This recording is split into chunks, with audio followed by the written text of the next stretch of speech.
안녕하십니까. 복의 근원 파트 안베드로 목사입니다.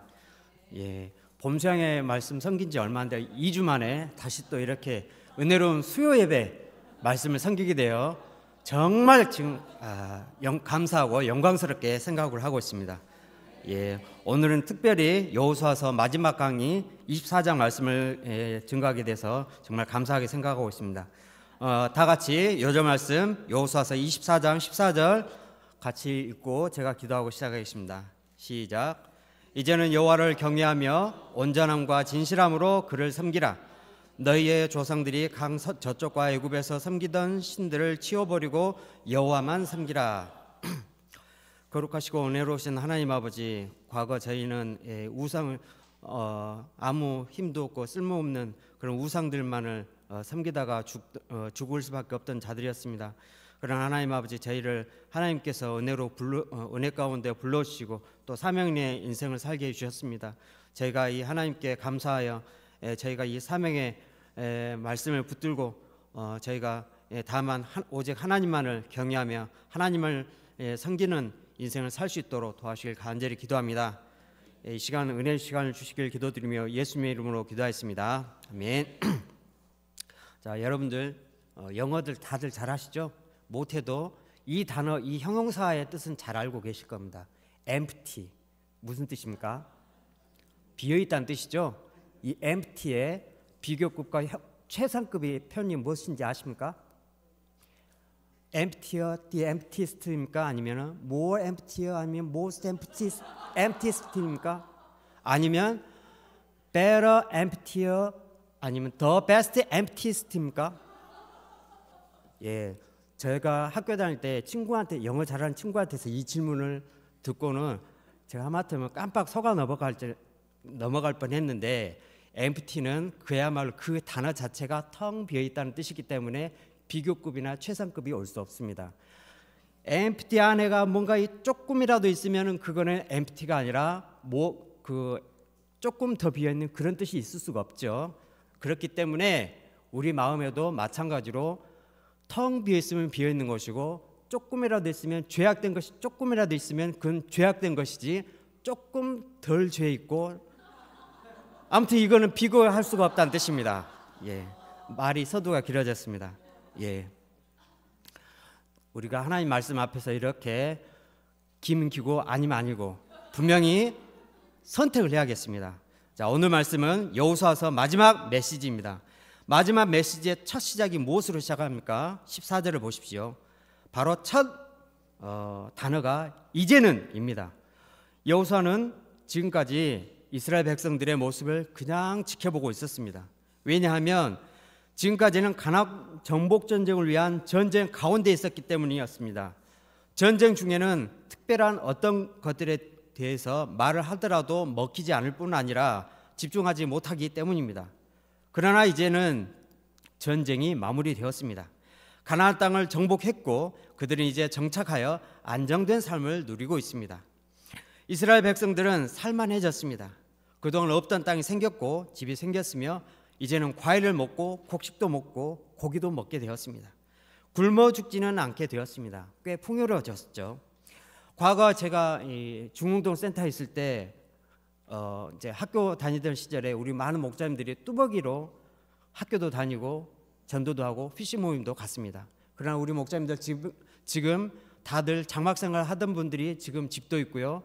꽤 근사한 집이죠. 그리고 근사한 차도 있고요. 지금 주차장에 보십시오. 차들이 다 삐까뻔쩍합니다. 우리 목사님들도 꽤 그럴듯하게 살게 되었다는 뜻이죠. 이제는 제법 배가 불렀습니다.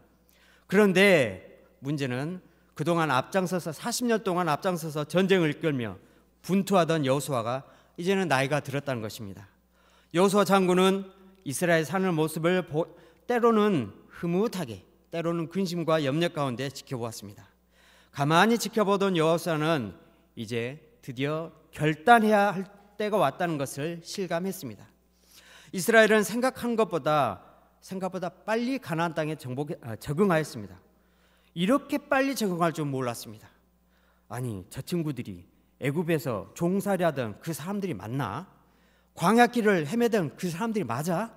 라고 생각할 정도로 빠르게 적응을 했습니다. 여러 모습이 지도자인 여호수아 장군의 눈에 들어왔습니다. 각 지파의 소식들도 들려왔습니다. 이제는 때가 되었다고 생각을 했습니다. 과거의 습관이나 주변의 영향에서 벗어나 스스로 하나님을 선택해야 할 때가 왔다고 생각을 했습니다.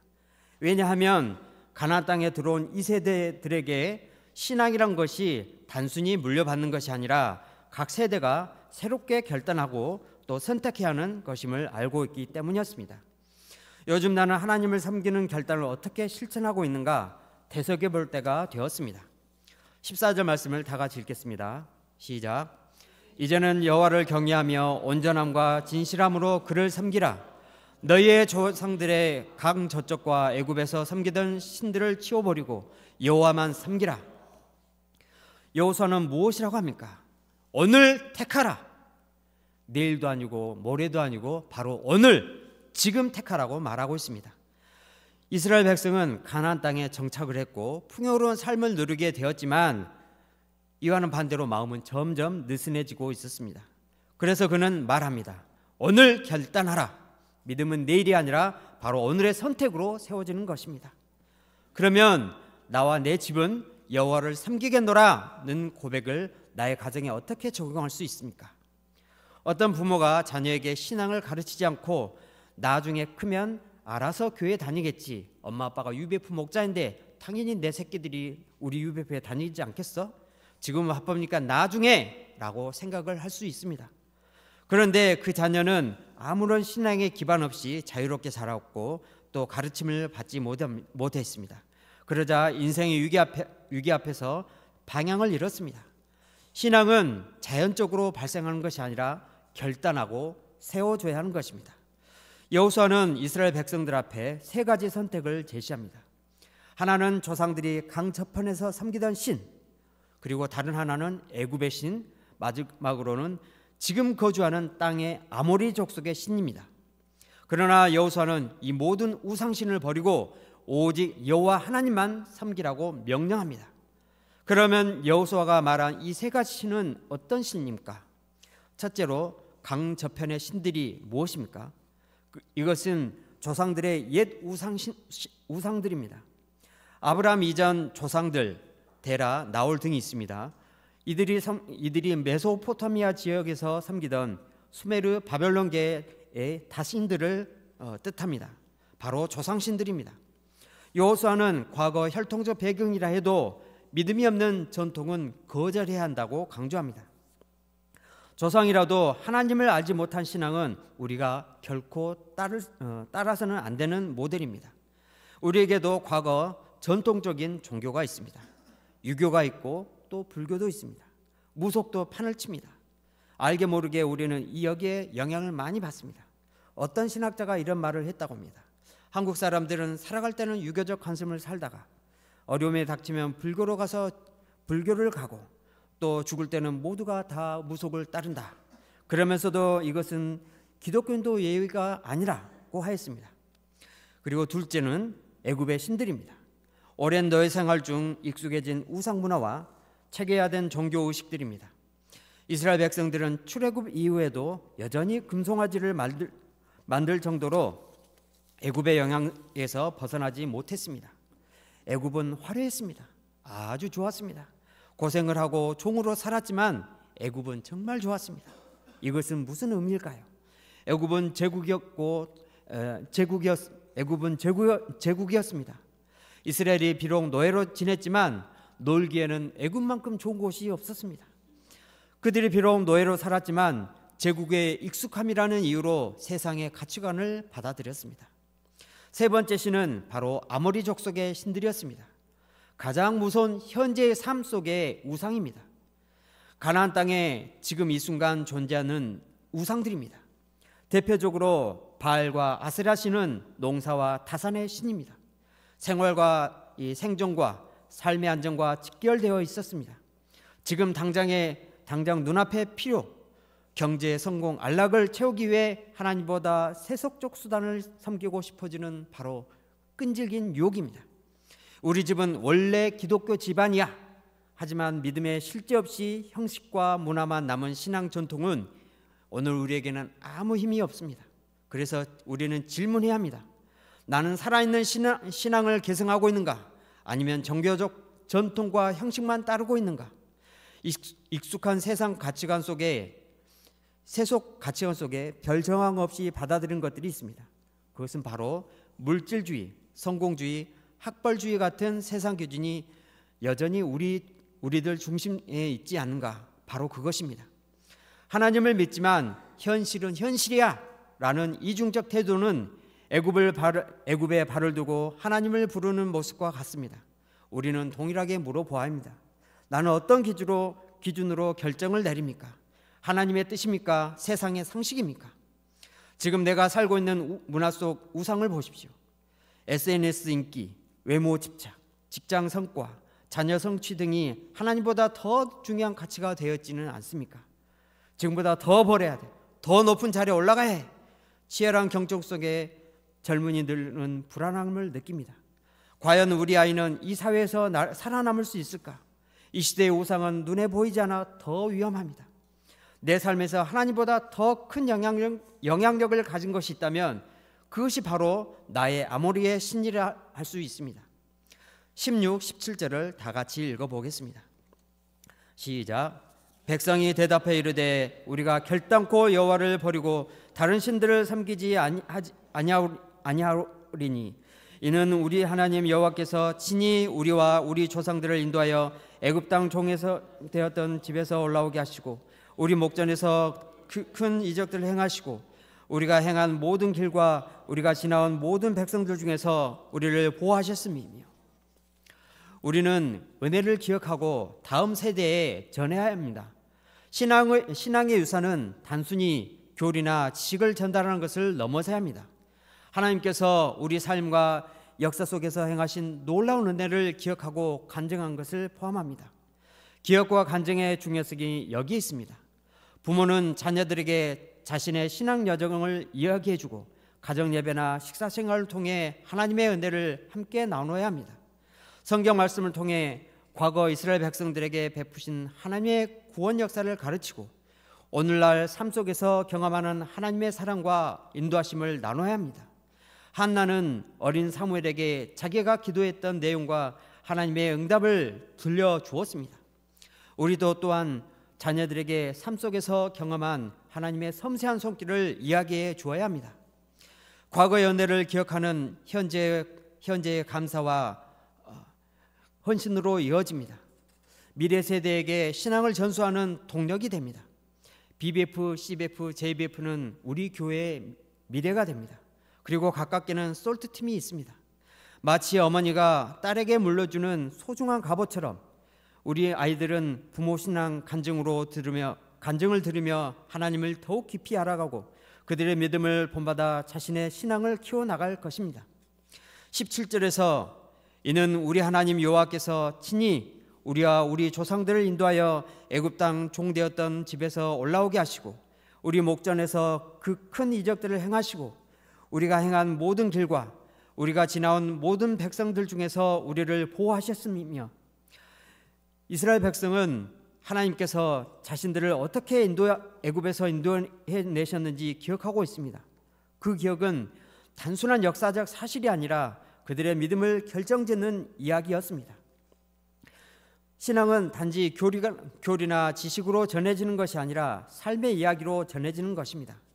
자녀에게 하나님은 살아계셔 이렇게 말로만 하는 것이 아니라 말로 하는 것보다 우리 가정에 하나님이 이렇게 역사하셨어 라고 말할 때 더 강력한 유산이 됩니다. 예를 들어 어려움 속에서 기도하던 부모님의 모습, 힘들어도 예배를 지키던 아버지의 고백, 헌금복도에서 있던 믿음으로 드립니다. 이런 작은 글귀가 신앙의 기억으로 새겨져 유산이 될 것입니다. 우리 가정 가운데 하나님의 은혜를 기록하고 나누고 말로 전하는 습관이 필요합니다. 바로 그렇습니다. 우리 가정의 스토리, 신앙의 스토리가 필요합니다. 여호수아 장군은 오직 나와 내 집은 여호와를 섬기겠노라 이 강력한 선언은 강력한 영향력을 가집니다. 말로만 하나님을 믿으라고 가르치는 것이 아니라 우리의 삶 자체, 부모의 예배 드리는 모습, 기도하는 모습 이웃을 사랑하고 섬기는 모습을 통해 자연스럽게 신앙을 배우고 따르게 됩니다.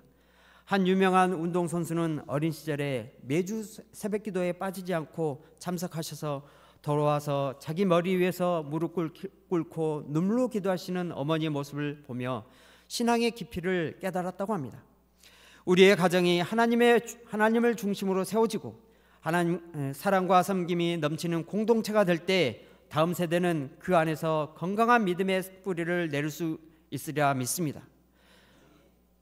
그러나 저는 불행히도 오늘 말씀을 강력하게 권면할 자격이 없는 죄인입니다.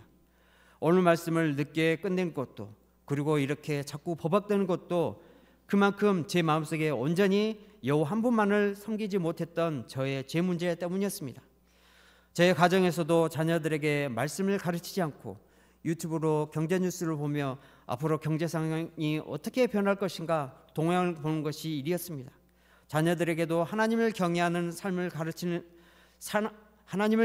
삶을 살도록 가르치기보다 어른이 되어 스스로 자립하기 위해서는 경제적 자립을 하도록 가르쳐 왔습니다. 성경 말씀 속에 어떤 인물을 존경하고 말씀의 의미가 어떤 것인지, 여호와를 섬기는 삶이 어떤 것인지 같이 기도하지 않았습니다.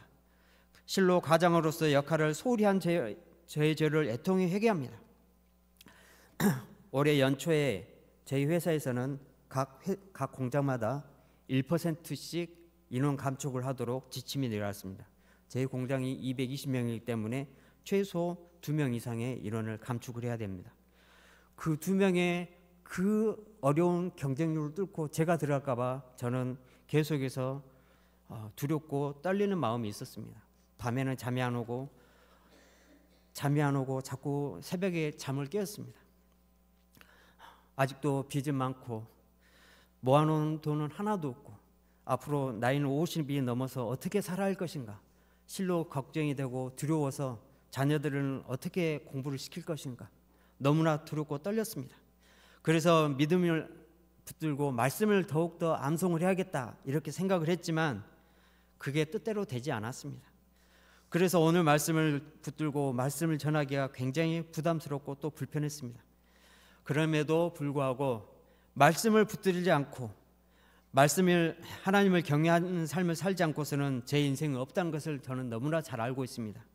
지금까지 삶이 그랬고 또 그동안에 제가 짧지 않은 그리고 길지도 않은 인생을 살아오면서 그동안의 숱한 선택의 기로 앞에서 하나님의 말씀을, 하나님을 선택할 것이냐 세상을 선택할 것이냐, 이 선택의 기로에 있어서 선택의 기로에서 무엇을 선택하느냐에 따라 가지고 제가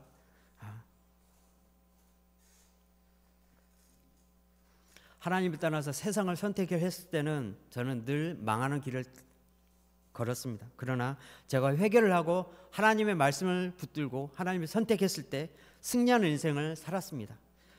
그래서 오늘 다시금 말씀을 붙들고 다시금 말씀 암송을 하고자 합니다. 에베소서 말씀을 놓았는데 오늘부터 다시금 에베소서 말씀을 암송하고자 합니다. 너희는 먼저 그의 나라와 그의 의를 구하라 하신 예수님의 말씀과 같이 먼저 하나님 나라를 구하며 여호와만을 섬기는 가정교회를 이루길 기도합니다. 자, 결론입니다. 출애굽을 하였던 1세대들은 가나안 땅을 앞두고 불신의 말을 하여 모두가 광야에서 엎드려져 죽었습니다. 광야 훈련을 받은 2세대에 이르러 가나안 땅을 쟁취하기 위한 전쟁을 하여 승리를 하였습니다. 그러나 그런 그들도 처음에는 하나님만을 섬기며 예배를 드렸지만 시간이 갈수록 예배의 의미가 퇴색해지고 그들 가운데 우상이 틈타 결국에는 하나님의 심판을 받게 되었습니다. 하나님만을 섬기기 위해서는 무엇보다 하나님이 기뻐하시는 예배를 드려야 합니다.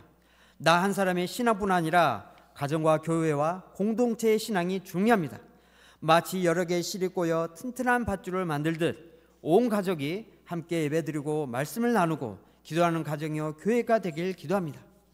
우리가 인생을 살아가면서 반드시 무언가를 섬기게 되었습니다. 물질이든 무엇인가 이 고상한 철학이든 사람이든 무엇인가는 마음속에 두고 섬기게 되어 있습니다. 우리가 섬겨야 할 대상이 누구입니까?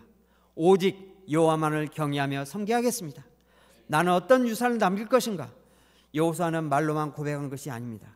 그는 삶 전체로 그 고백을 증명한 사람이었습니다. 그는 자기 가정을 대표해 믿음의 길을 선택했고 과거의 연을 잊지 않고 공동체와 함께 결단했습니다. 우리 모두가 가정과 우리 교회가 여호와 하나님만을 섬기며 더 건강한 신앙 공동체가 되길 기도합니다. 기도하시겠습니다.